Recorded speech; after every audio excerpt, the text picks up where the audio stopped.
Buenos días, muchas gracias por su asistencia. Vamos a dar inicio a la sesión de Foundations o establecer las bases. Esta sesión va a hablar de algunos elementos clave de los fondos de agua, como los mecanismos de gobernanza, esquemas financieros. Va a haber una plática sobre impacto colectivo y algunos casos, el caso de Brasil y de República Dominicana. Entonces, unas indicaciones previas. Para las personas, una de las sesiones va a ser en inglés, va a ser la de impacto colectivo. Si necesitan traducción, por favor pidan su aparato de traducción. El canal 3 es para inglés, el canal 1 para portugués y 2 para español. Y bueno, vamos a dar inicio a esta sesión. El formato es un poco distinto, son mini conferencias. Al final va a haber una sesión de preguntas. Entonces voy a dar inicio con la presentación de los conferencistas. La primera sesión va a estar a cargo del doctor Vidal Garza. Ustedes lo conocen bien, es el exdirector de la Fundación FEMSA. Actualmente es director de Relaciones Estratégicas y Asuntos Públicos de FEMSA. Es un economista y abogado que lideró la Fundación FEMSA desde su creación, 2008 a 2015. Profesor de Política Pública y Economía en el Tecnológico de Monterrey. Además fue director asociado y fundador de la Escuela de Graduados de Administración Pública del Tecnológico de Monterrey del 2003 al 2006 y ha publicado 2 libros, así como diversos artículos académicos en revistas especializadas. Obtuvo su maestría en Política Pública en Harvard y su doctorado en el mismo tema en la Universidad de Texas, Austin. ¿Se lo podemos recibir con un aplauso?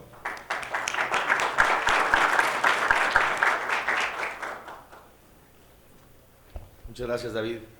Muy buenos días tengan todos. Yo creo que los organizadores hicieron un poco de trampa conmigo porque como sabían que había estado en la fundación y me tocó estar no metido, yo diría que comprometido hasta los huesos con esta iniciativa de los fondos de agua, dijeron, bueno, pues que Vidal venga y nos platique un poquito sobre los elementos que le dan estructura a estos esfuerzos. Déjenme iniciar comentándoles un poquito lo que quiero concluir el día de hoy en esta participación. Primero, decirles que el espacio en el cual los fondos de agua se realizan es un espacio de la sociedad, es un espacio donde la sociedad está involucrada. Entonces, el primer mensaje que les quiero dejar es que los fondos de agua deben de ser legítimos, debe la sociedad quererlos, no pueden ser impuestos, no pueden ser decretados, ¿sí? No pueden ser colocados en una ley para que sean acatados, tienen que salir de la sociedad, tiene que ser un interés legítimo en la sociedad. Y segundo, es que tienen que tener la suficiente independencia lograda por los análisis científicos que definen su rumbo, definen sus objetivos, que los hagan robustos, que los hagan fuertes. Entonces déjenme, empiezo con una anécdota que me pasó el día de ayer. Un buen amigo de Kenia, que está por aquí, además, que no habla bien español, pero que estoy seguro que va a usar el traductor. Tuvimos la fortuna de invitarlo a Monterrey justo cuando estábamos haciendo el Fondo de Agua de Monterrey, ahí está. Y le presentamos pues un poco el avance de lo que estábamos haciendo para integrar el Fondo de Agua Metropolitano de la ciudad de Monterrey. Y salen de la reunión porque los invitamos a hablar con el presidente ejecutivo, el presidente del Consejo del Fondo de Agua Metropolitano de Monterrey, y salen de ahí y me dijo ayer precisamente que cuando terminaron la reunión se dieron cuenta que necesitaban 2 cosas fundamentales cuando regresaban a Nairobi. Uno, un presidente de alto nivel, un presidente de gran capacidad para poder liderar el fondo.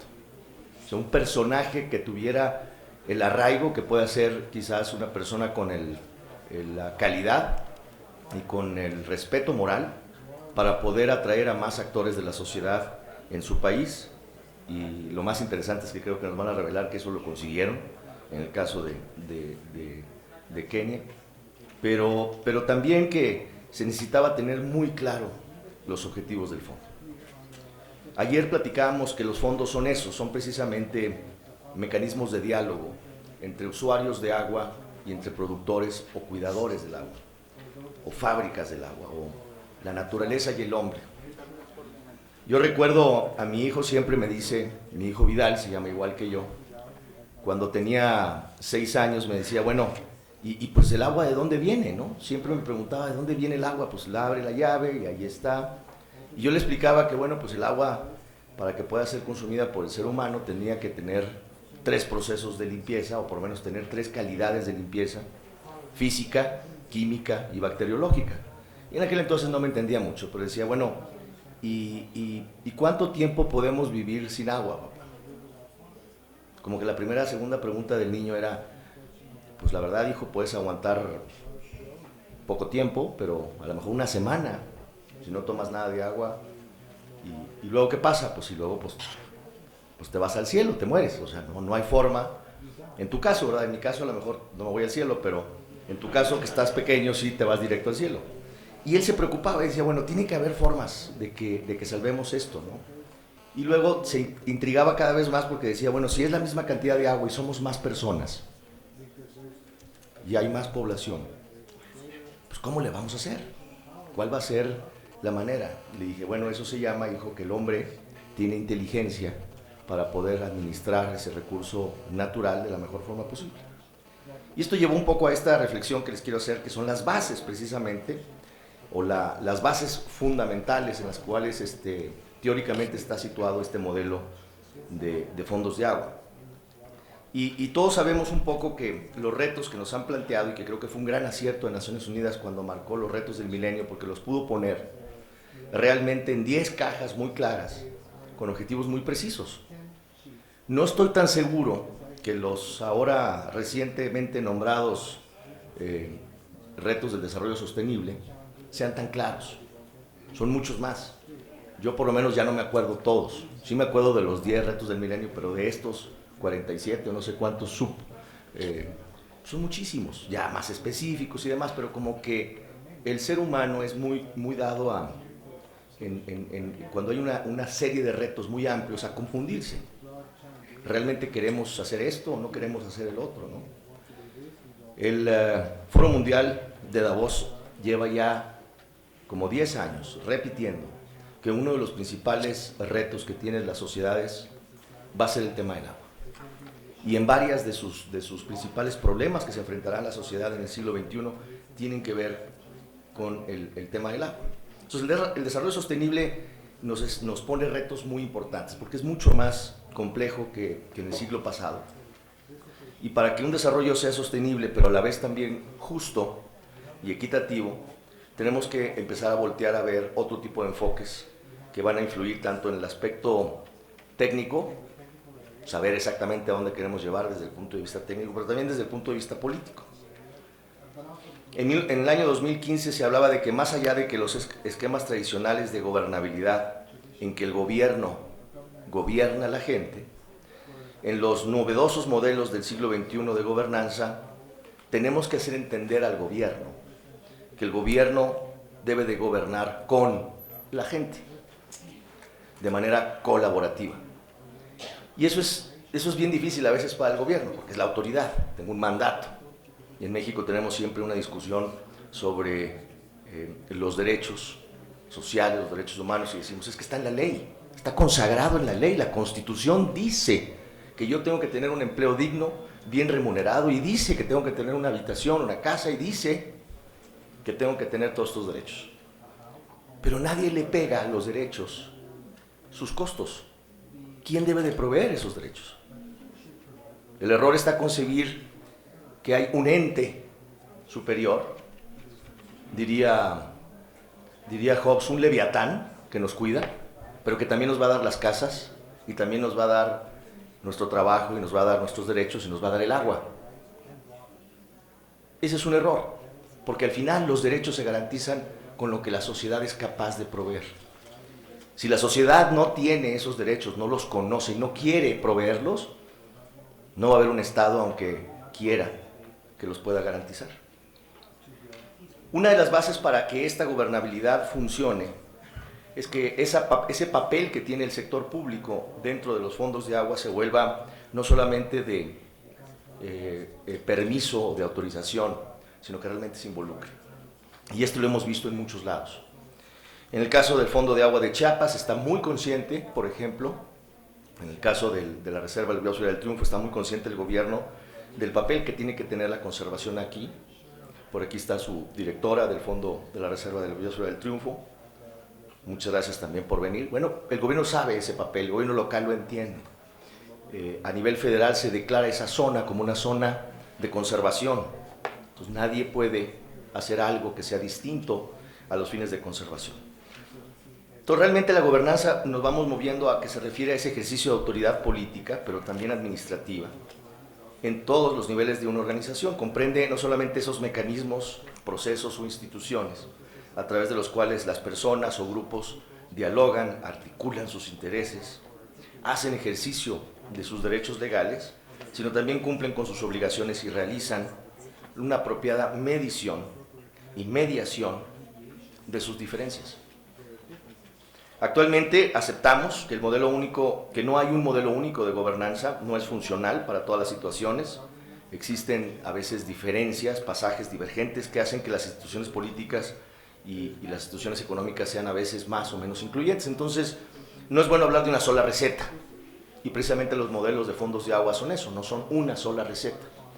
Hay breakthroughs, o digamos, hay elementos que cumplen cada una de las etapas para ir formando lo que nosotros hoy venimos a hablar como los fondos de agua.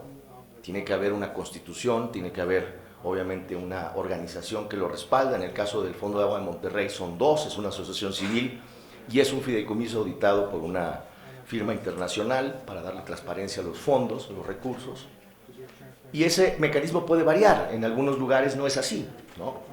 En el Fondo de Agua de Chiapas está dentro de otra asociación civil que tiene ya muchos años de trabajo y que es el Fondo para la Protección de la Reserva Biosfera del Triunfo.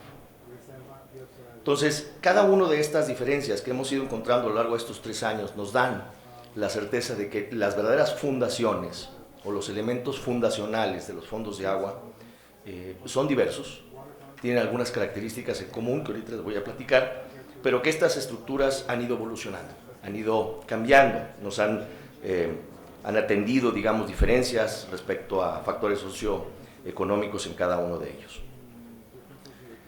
Y otra de las cosas también es que la esperanza de vida, nos gustaría que todos los fondos de agua tengan una esperanza de vida muy alta, y esa esperanza de vida solamente se logra cuando hay esa legitimidad de la sociedad y ven el valor, se aprecia el valor de lo que es conservar y cuidar la naturaleza. ¿Cómo tenemos una gobernanza efectiva?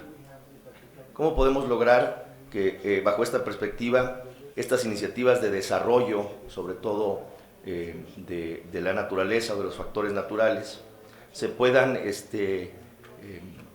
tender en una ruta de integración exitosa a través de varios de los sectores, a lo mejor fortaleciéndolos, algunos de sus procesos?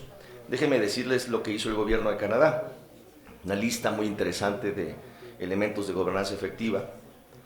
El primero, pues ya lo sabemos, estamos aquí por eso precisamente, y es la participación. Que más que participación es un involucramiento. La palabra en español de involucrarse es todavía un poco más severa, ¿no? Es como aquel chiste de la gallina y el cerdito, ¿no? Que vamos a hacer unos huevos con tocino. El involucramiento del cerdito es mucho más allá que el involucramiento de la pobre gallina. La gallina nomás pone un huevo, el cerdito da su vida. Entonces, bueno, la participación habla de ese involucramiento en esas instituciones y procesos formales, a través de los que nos permitan precisamente tener un sentido de responsabilidad y colaboración. Segundo elemento de gobernanza efectiva es capacidad. Entender que cada una de las instituciones que participan en el Fondo de Agua son distintas, con diferentes capacidades. Los académicos saben en materia ambiental, son los expertos en materia ambiental, y generalmente los comités que se forman, el primer comité que se forma en un fondo de agua es el comité técnico. El comité que va a utilizar las herramientas que creo que en otra de las mesas aquí se está hablando durante la mañana, para poder decidir dónde es la mejor inversión en materia de medio ambiente o en materia de conservación del suelo. Porque eso ya la ciencia ha avanzado lo suficiente para poder entender que si estamos cuenca abajo, pues ¿para qué plantar árboles? Ahí no va a haber una mejor infiltración, se va a ver bonito, pero cerca del lago captador de agua el efecto es menor al que podemos tener cuenca arriba. Entonces son cosas y elementos que la ciencia nos ha ayudado para que cada una de esas capacidades se pueda entender. La capacidad del gobierno es muy diferente, por supuesto, a la capacidad de las universidades, muy diferente a la capacidad de las empresas. Recuerden que las empresas tienen una misión principal y es hacer productos, bienes y servicios de calidad para el mercado. En adición a eso, invierten socialmente. El gobierno, su única función es hacer inversiones sociales y regular el comportamiento de las personas. Entonces, las empresas hacen un paso adicional, un sacrificio adicional, su capacidad es distinta. Cuando se habló de la reinvención del gobierno en los Estados Unidos, los 10 elementos que marcaron la pauta de la reinvención del gobierno, ¿de dónde creen que venían? De la práctica empresarial. El gobierno viendo al ciudadano como un cliente, se oye feo, pero imagínense si el gobierno se pone a pensar que sus ciudadanos son demandantes de servicios, no ciudadanos por ahí que votan de vez en cuando, demandantes de servicios, el que me va a demandar a mí, gobierno, que el servicio está mal. Cambia la perspectiva del gobierno en cuanto a su capacidad. Tercer elemento es responsividad, la respuesta. ¿Qué tan rápido podemos responder a los servicios, gobiernos, instituciones, organizaciones, a las necesidades que se tengan o se hayan planteado como parte de esto? Este es el tercer elemento de gobernanza efectiva. Cuarto, eficiencia. ¿Está funcionando de manera adecuada tanto las instituciones como el sector público para entender el fenómeno al que nos estamos enfrentando, a la conservación de un recurso como el agua? Y bueno, ¿son suficientemente fuertes esa eficiencia? Y luego, por supuesto, la efectividad, ¿no? El compromiso y la habilidad de poder tener instituciones fuertes, capaces de apoyar los objetivos que se han enmarcado en el Fondo de Agua, que pueda proveer el beneficio y se pueda ver esa seguridad hídrica que estamos buscando. Siguiente elemento, transparencia. No hay nada peor que un fondo de servicios ambientales, y hay muchos en México, lo tengo que decir, que nadie sabe qué hace. Se cobraron a los recibos de agua en algunos estados, no quiero hablar de estados, y ahí están esos fideicomisos, creo que con dinero pero sin acciones. No hay nada peor que pedirle a la sociedad que contribuya con una iniciativa y no tener la transparencia adecuada. Accountability, en inglés, los americanos me van a decir cómo se dice en español, pero aquí le ponemos rendición de cuentas. Además de la transparencia que debe de ser allí, hay un mandato importante en la gobernanza efectiva que es cómo informo a mi público de manera pertinente lo que estoy haciendo. Esta accountability, que es los que tienen la forma de comunicarlo, lo hagan de manera adecuada. Equidad, justicia en la distribución de los servicios y los apoyos. No es lo mismo que estemos apoyando a una comunidad en la parte alta de la cuenca para ayudarnos a cuidar el bosque, ¿sí?, a que exijamos a los usuarios en la ciudad que disminuyan el consumo de agua. ¿Cómo balancear esa equidad? Todos tenemos que bajar el consumo de agua en nuestro uso diario. Hace poco me decían, bueno, pero pues es que nadie puede vivir sin ella, y las Naciones Unidas y la Organización Mundial de Salud hablan de ciertos litros por día. Yo cuando veo a Israel y veo que el consumo per cápita per día es de menos de 100 litros por habitante, y no los veo sucios, ni mucho menos, se bañan y todo, ¿no? O sea, utilizan bastante bien el agua. ¿Por qué entonces otros lugares consumen 500 o 600 litros por habitante día? Imagínense si el mundo pudiera usar 100. Eso sería una gran gestión y una tremenda equidad también. Siguiente elemento, igualdad. Asegurar que todos tengan igual acceso no solamente a los recursos, a la información técnica, a las oportunidades que genera el Fondo de Agua, sino también a lograr que se alcance por completo ese potencial de contribuir en el Fondo de Agua por cada uno de sus integrantes, de sus miembros. Siguiente elemento de una gobernanza efectiva es no discriminar. Todos los seres humanos, todas las instituciones que participan tienen igual derecho a participar. Otra gobernanza efectiva es la inclusión. ¿Cómo hacemos para que el nuevo Fondo de Agua que estamos tratando de hacer tenga permeabilidad y pueda recibir más apoyo de la sociedad cuando ésta esté dispuesta a proveer? Entonces les decía que que los fundamentos de un fondo de agua, o las bases, los cimientos, se trazan en este elemento que les digo de legitimidad y también de independencia. Si logramos tener eso, si la sociedad realmente está entendiendo que su papel para cuidar el agua es muy fuerte, muy importante, muy activo, y lo ven reflejado, esta forma de participación será mucho más efectiva. La legitimidad nos referimos a que está constituido de acuerdo a la ley, pero también a que la sociedad lo ha hecho suyo y lo va a proteger, ¿sí? Un derecho legítimo es un derecho que todos protegen entre toda la sociedad. La independencia, bueno, pues garantiza que nada más, no solamente los recursos, sino la independencia en las discusiones, tanto técnicas como científicos, sean realmente discusiones formales, discusiones serias, que no estén manipuladas para algunos u otros intereses, ¿no? Sobre todo cuando se habla de la disponibilidad media del agua y cuánta agua va a poder en la ciudad y se empieza a hablar de crecimientos y de desarrollos de la ciudad, que son hipotéticos y le ponen presión al recurso hídrico. Creo que ahí es donde también tenemos que ser muy claros en esa independencia. Actualmente el Fondo de Agua Metropolitano de Monterrey cambió la administración del gobierno estatal y fue solicitada para que hiciera un plan hídrico de gran visión. El plan hídrico con el cual se puede garantizar la viabilidad del recurso para la ciudad en los próximos 50 años.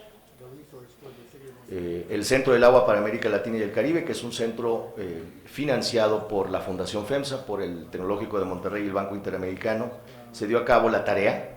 Aquí está su director, por cierto, también del centro, por si quieren hablar con él, el doctor Jürgen Magnet, aquí está. Se dio la tarea de empezar a hacer todas las simulaciones de lo que iba a ser una ciudad de 4 o 5 millones de habitantes, con todas las implicaciones para el recurso hídrico y poder entender realmente cuál era la forma en que se garantizaba. Si no hay un centro del agua y no hay un fondo del agua, a lo mejor hubieran tenido que contratar a un consultor, quién sabe de dónde, sin la realidad de la ciudad de Monterrey, y quién sabe si ese plan hídrico integral estuviera realizándose en tiempo y forma.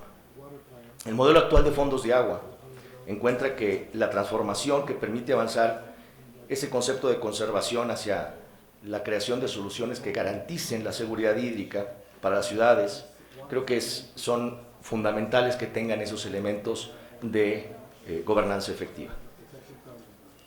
Y como me queda nada más una hora para terminar, que creo que un minuto nada más, para que sean exitosos, las bases de un fondo de agua tienen que tener objetivos comunes, roles claros y todos utilizar el mismo lenguaje.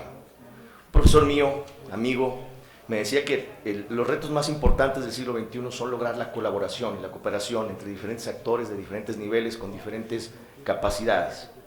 Y él decía que nos enfrentamos siempre que hablamos de una cooperación, y los quiero poner como corolario a esta intervención, a 7 barreras.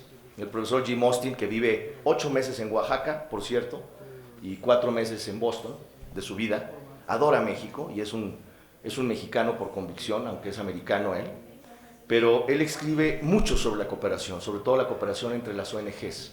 A veces pensamos que las ONGs se juntan solas, no es cierto, tienen muchas dificultades a veces para trabajar de la mano. Bueno, pues, ¿cuáles son esos retos? ¿Cuáles son esos obstáculos? Se los dejo de tarea. Ahí les van. Primero, la cultura, el idioma, estructuras sociales, la toma de decisiones diferente entre las empresas. Son las 7 Cs de barreras a la cooperación. Cuando no entendemos la cultura, primer punto, no avanza la cooperación. Conflicto de objetivos. Lo que persigue una universidad en materia de conservación no es lo mismo que lo que persigue la autoridad municipal o la autoridad de la ciudad o el gobierno o las empresas. Malo el cuento.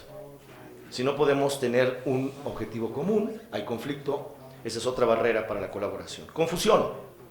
Si no tenemos claros los objetivos, hay confusión, menos se puede participar o cooperar. Control.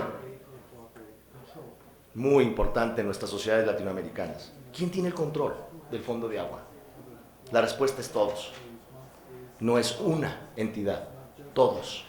Qué difícil, pero si hay alguien que quiere tener el control, no se permite o es un obstáculo para la colaboración. Capacidad. Hay muchas organizaciones que dicen tener la capacidad de hacer la mejor reforestación que se puedan imaginar y realmente no pueden. Entonces, ¿cuál es la capacidad? Hay que ver fríamente las capacidades, de entenderlas para poder eliminar esa barrera. Competencia. otra barrera. Es que yo compito por los mismos recursos que tú, porque yo estoy haciendo una reserva de agua y tú estás haciendo un fondo de agua, y entonces todo el mundo está persiguiendo los mismos recursos para el mismo fin. Malo el asunto. Costos. Recuerden, no existe una colaboración que sea gratuita. Siempre va a haber costos. Hay que identificarlos para que luego no se vuelvan un obstáculo. ¿Y cuáles son las 7 directrices que permiten alianzas estratégicas fuertes? Son las 7 Cs también. Claridad sobre el propósito, conectar el propósito con la gente, congruencia entre la misión del Fondo de Agua, su estrategia y el valor que le está dando la sociedad. 4, crear valor. ¿Cómo podemos crear valor para mi socio en la colaboración, no para mí? Esa es la clave. Crear valor para el socio, para la otra persona. Algo que le van a hablar después en la sesión siguiente del día de hoy, una extraordinaria comunicación interna y externa de lo que hace el Fondo de Agua. No olvidarnos de aprendizaje, es decir, la 6ª C es capacitación continua. No lo sabemos todo en materia de recursos naturales, tenemos que aprender y hay que estar capacitándonos continuamente. Cómo podemos crear más valor, cómo podemos asociarnos mejor. Y finalmente, un compromiso con la sociedad visto como una colaboración de largo plazo. Bueno, pues yo sentí un poquito las bases de esta discusión. Muchas gracias y sigamos con el panel. Compromiso.